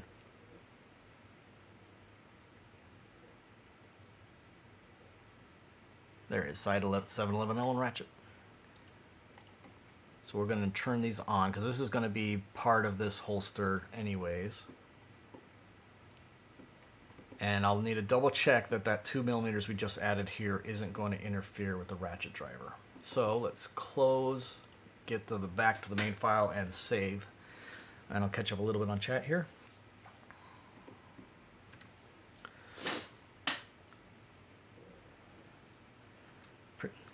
Great idea. I think you're talking about how the 711L is going to hold on. Just order one as well. Look forward to buying the new holster version for it. Can you post a link to the flex head? Oh, yes, I can post a link to the flex head. This will be an affiliate link. Just for disclosure.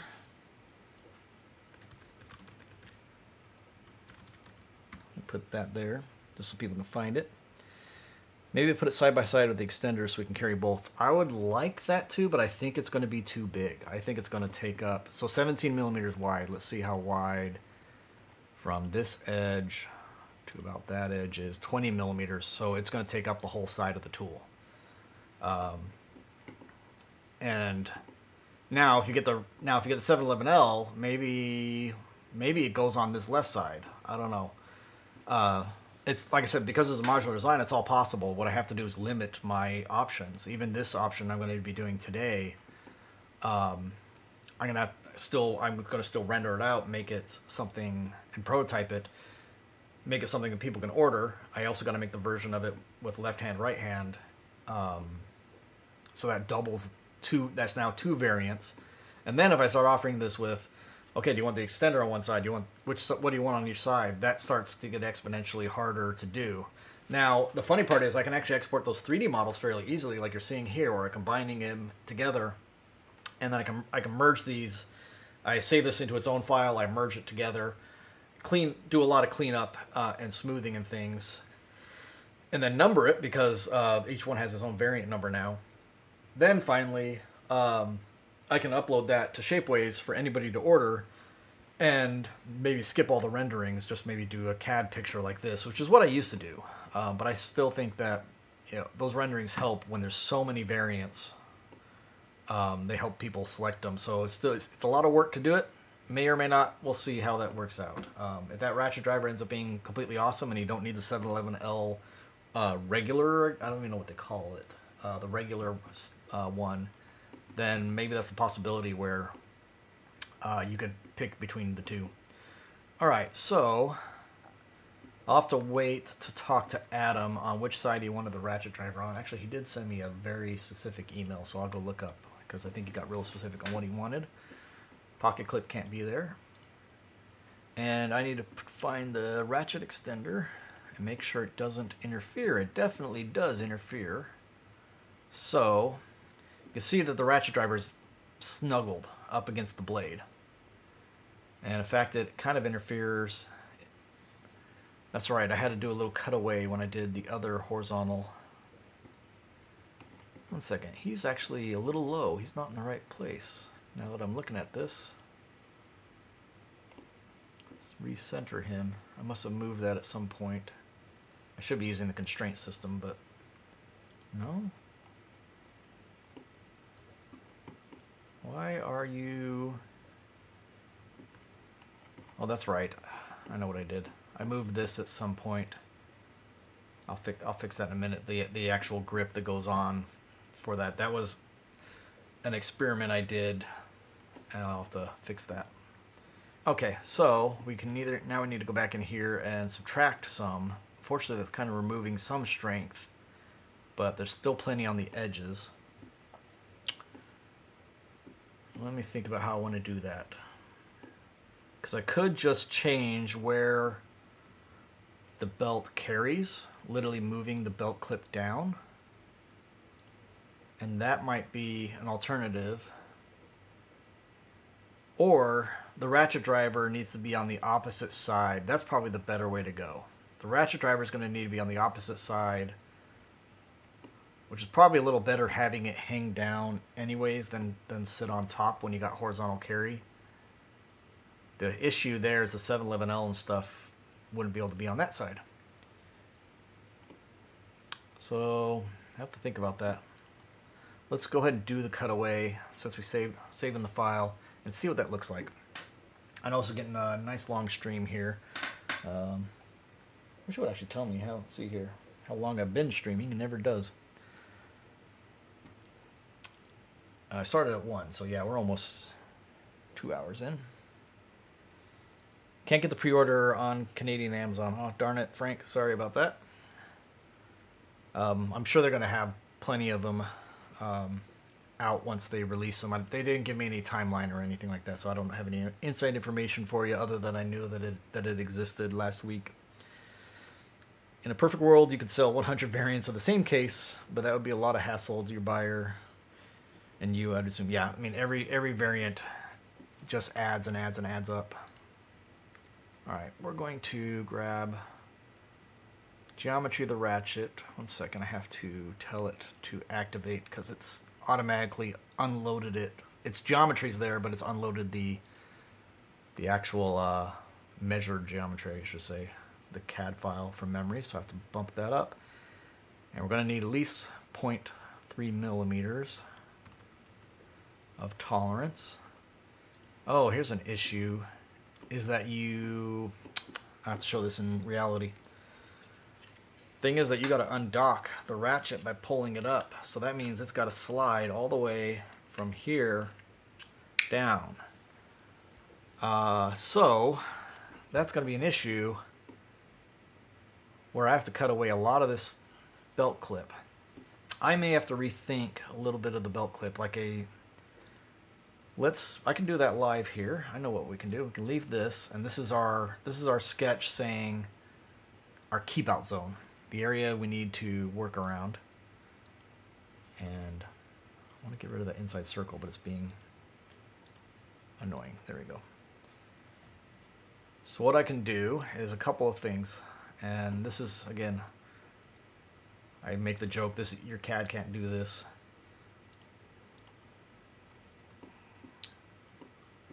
We're going to change the geometry of that arc where it's coming over like this.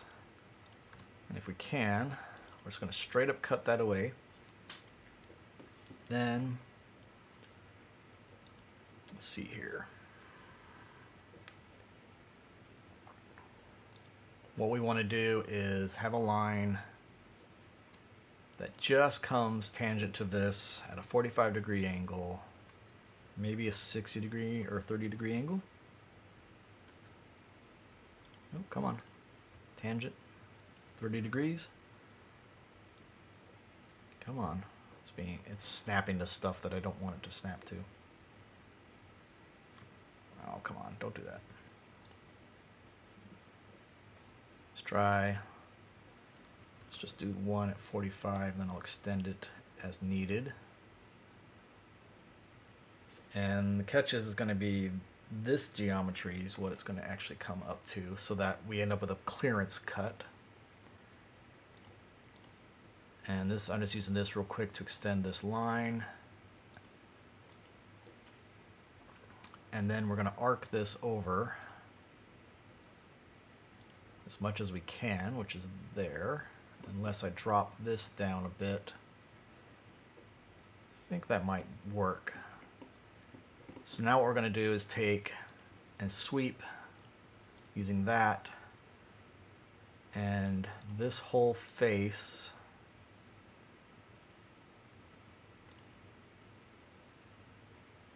and now we have a totally different shape that clears the ratchet driver.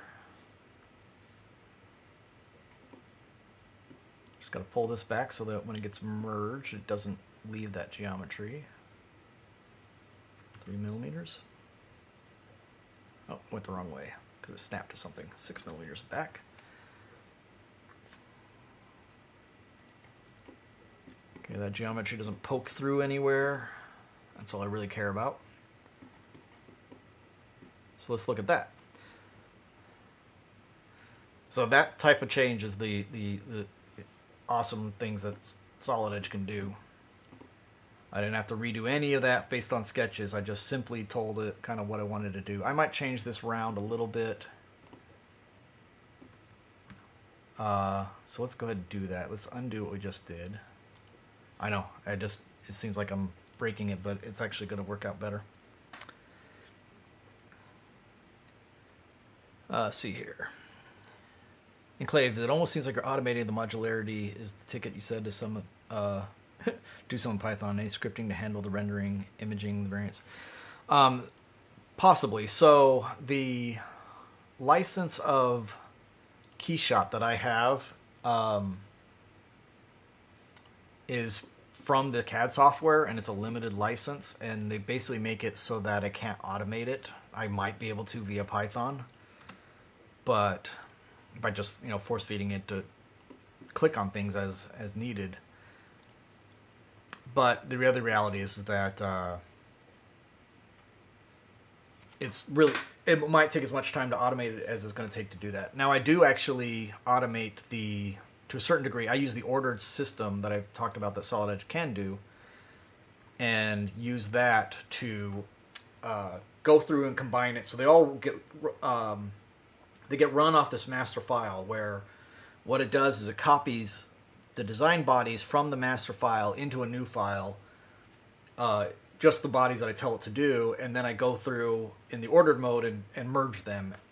And then that's my file that gets uploaded shapeways. I add the number to it and things like that. That gets automated such that if I make a change here, like I'm changing this loop, or I'm going to correct the height of this part, I make a change here, that does get pushed down. All I need to do is open that file, re-export that file, open that file, update it, re-export that file. And that can be done fairly quickly as far as popping the change back out. Lost my ratchet driver. But, oh, it is on. Okay, this is, oh, that's right, the ratchet driver exactly 15 millimeters. In either case, it can be almost as much work to set up all that automation. But once it's done, now, yeah, I can make a change and I can just pop it out easily. Let's go with 60 degree. I think I'll end up with a better shape here. And I want this to curve over to the point that I want it to stop there. So that comes out to 4.6 millimeters. Maybe we'll see what that looks like, and I can always tweak it as I need, which is one of the nice joys of this. This whole face. So that's a little too, it needs to be a big radius on the outside. I want a bigger radius on the inside, so it's got to end up having an even bigger radius on the outside.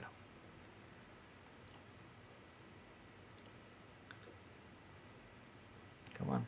Just being a little slow for a second. There we go, that one to that one. So what if we go real big, almost to the point that it's a curve like that, and see what this looks like.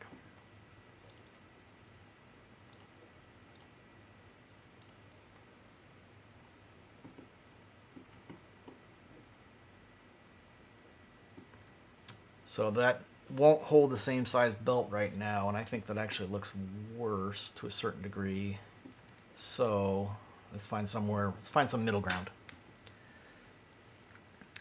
Nowhere Man 42, I ordered a 711L regular ratchet a month ago. Amazon now says it arrives this Saturday. Hopefully that's true.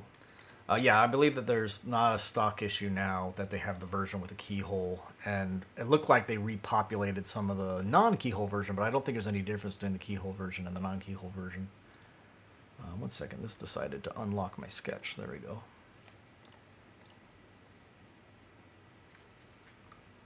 6.25, 1/4 inch. See if that's the magic number. Or, sorry, 6.35. No, yeah, did that wrong.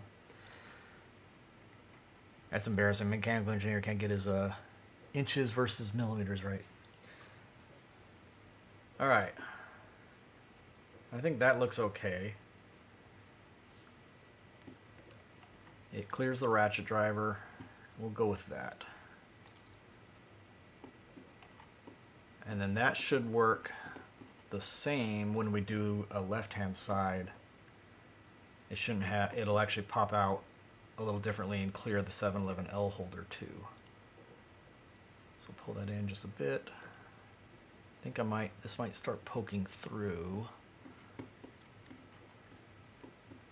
Yes, it is. So what we'll do is make this face coplanar to that face, just to make it rotate. Then I'll actually delete that relationship. Grab our face here and just back it off 1/2 millimeter.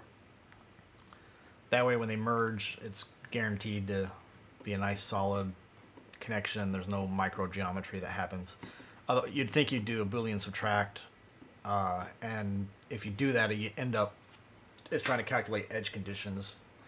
It's a little harder for the CAD to do that than it is just to merge things that actually interfere. All right, that works. Might need to actually, I think that still clears the 711L, so no issue there. All right, I think that's as far as we're going to get today. We might go ahead and pop this into a rendering just because I want to show that how the CAD can look different. So let's go ahead and turn on our 711L, our couple Leatherman bits, the Volti switch, and there's another Leatherman bit here. There we go. And won't worry about the belt right now. And we'll pop all this into CAD or into KeyShot real quick, and just see what this looks like. And what that'll show us is a few things where there might be some weird geometry that you don't see in CAD. Where, like, one of the things in CAD that's hard to do is complex curves. There's not really any complex curves in here, but sometimes you'll end up with something weird in that. In reality, you're like, what did that look like in CAD? And you can't tell. Usually with 3D prints, it's actually more of a smoothing operation. And we're going to bump the quality down just for the sake of speed. I'll re-render it later in a higher quality. So it might be a little tessellated when this exports, but it's running to KeyShot right now. And thanks to anybody who's still here with me. I know this is a long stream, but I know apparently lots of people like to see this kind of process and the amount of work that goes into it. Hopefully, KeyShot can suck your CPU dry. It's what it does. So hopefully this plays nice with the stream. We'll go ahead and turn on performance mode for now and bump the resolution down a little bit for the sake of the stream. Why is the camera off center? There it goes. Well, first of all, this is a horizontal carry. So first thing we're going to do is rotate this. If I can figure out the right rotation, I guess we'll use the move tool.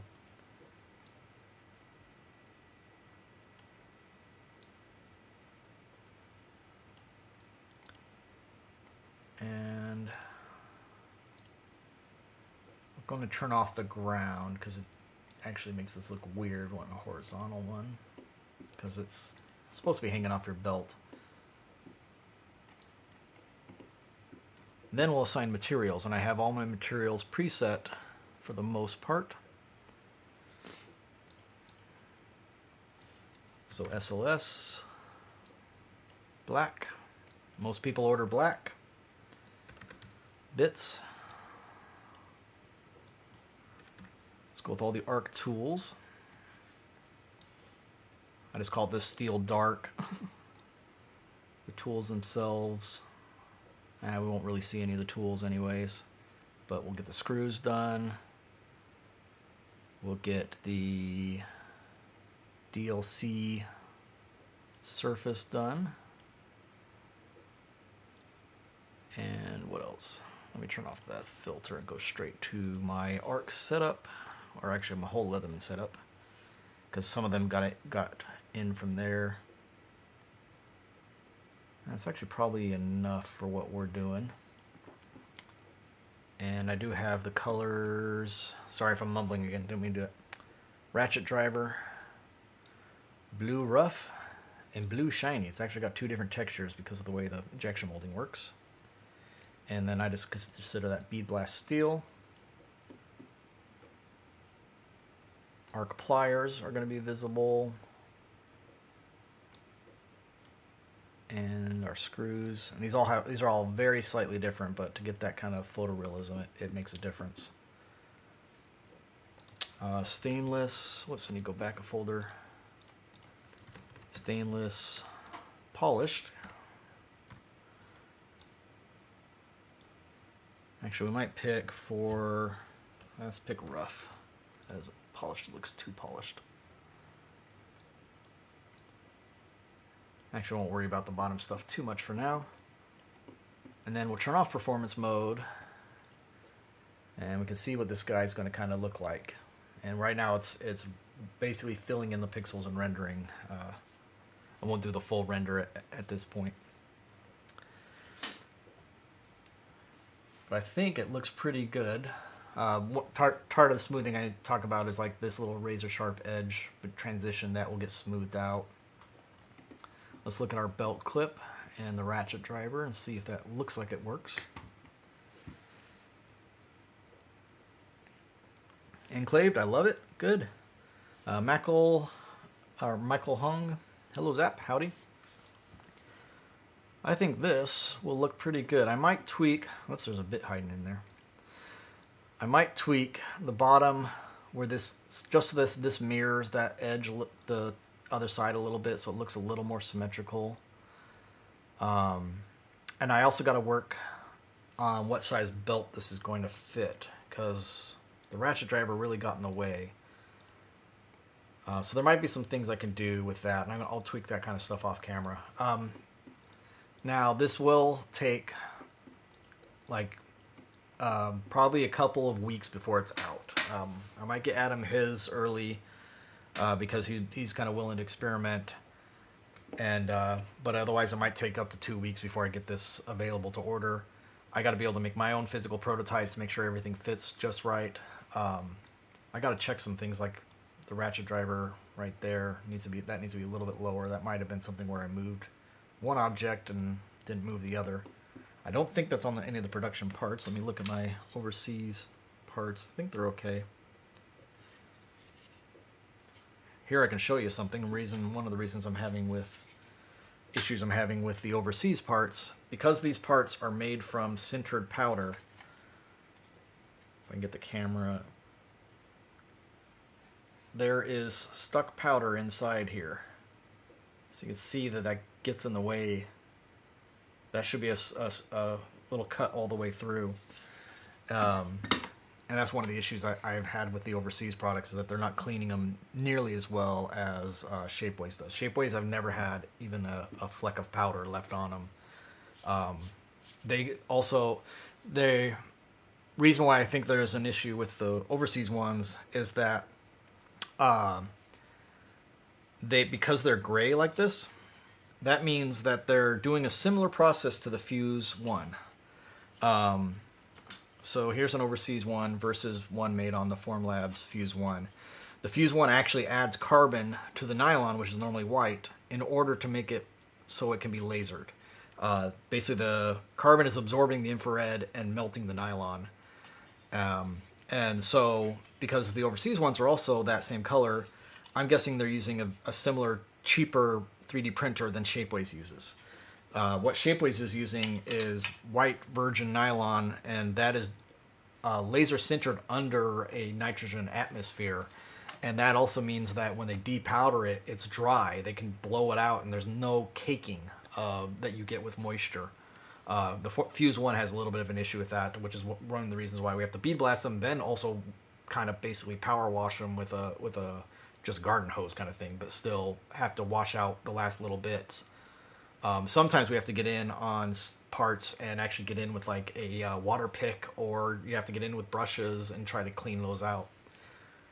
All right, so, but we have a new variant designed with a bunch of bits on the front. Now, there have been requests also for a standalone bit holder that could go on a belt. And this might be the first preview of what that might be. I want to make something, though, that is flexible so that it isn't just some stiff thing on your belt. Unless it's just a standalone vertical holster. That's a possibility, too. But I think we're going to call it there. Adam, once you watch the stream, send me an email and see if there was... I didn't catch exactly the config just because we're doing a live stream. I will go back and do some tweaks. And then anybody else, if you got any other ideas, feel free to post them in chat. Because there is a little bit of lag, I'll stay on chat for about 5 minutes here. But we got a whole new variant ready to go once I get one prototype. Thanks for joining me.